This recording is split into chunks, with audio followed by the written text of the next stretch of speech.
I'm Indy. Welcome to another Great War special episode of Out of the Trenches, where I sit here in the chair of wisdom and I answer your questions and comments about the First World War.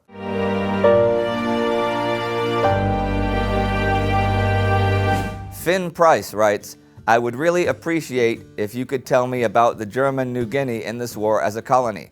What happened there so far?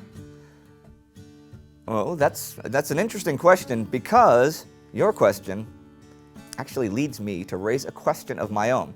Now, as we've mentioned before, Australian forces took New Guinea from Germany soon after the war began, back on 9/11/1914, and they held it for the rest of the war, right? My question is, okay, and this is backtracking a little, I know that for years before the war, because the local plantations were so profitable, Germany used forced labor in New Guinea. Yep, local tribes, both men and women, were required to work like 4 weeks per person per year on the plantations. Did the Australian occupiers continue this practice? I do not know.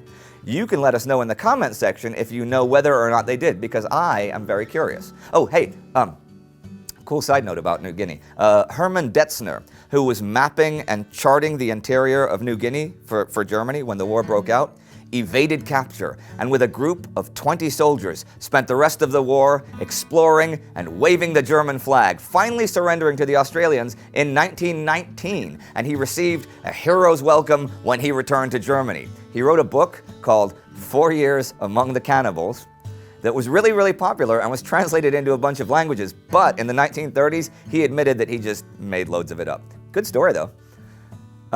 General Smelly, okay? Ask, Indy, if you said anything in your voice, it would make it sound historical and epic. Oh, okay, cool.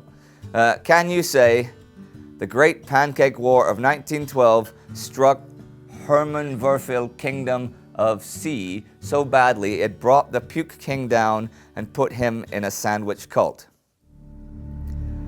O mighty Isis, grant me thy serenity and thy might. The Great Pancake War of 1912 struck the Hermanwürfel Kingdom of C so terribly it brought the Puke King down and put him in a sandwich cult.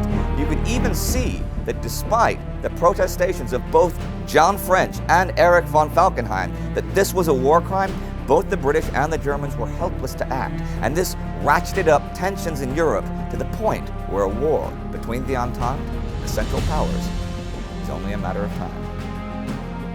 Donald Warden writes, why did Belgium not want to allow German troops to just pass through?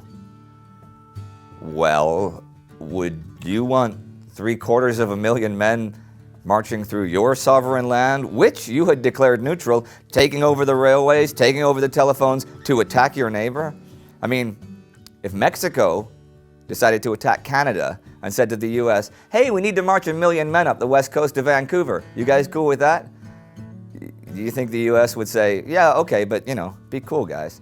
No, I mean, Belgium didn't really have much of a choice. You have to resist something like that, you know? Belgium had an army. They had plenty of men. Okay, Extra Wasabi writes, I heard a brief mention in hardcore history of Germans using a form of amphetamines during the war to stay alert awake for days, but was wondering if you could expound upon this. Did Pharma use troops as test subjects? P.S. Love the series and will be sending some support your way. Thank you. Well, you hear a lot about amphetamines being used widely in World War II, but I haven't read anything that says they were used much at all in World War I, even though they'd been developed a few decades before the war. Perhaps someone knows more about this, really, because I got 1 million World War I books and none of them say anything about amphetamines being widely used in World War I. So if you know more about this, let us know in the comment section below. And that is all I have for today, though. If you want to see more about the German invasion of Belgium, you can click right here and like us on Facebook and follow us on Twitter for all kinds of cool extra stuff. See you next time.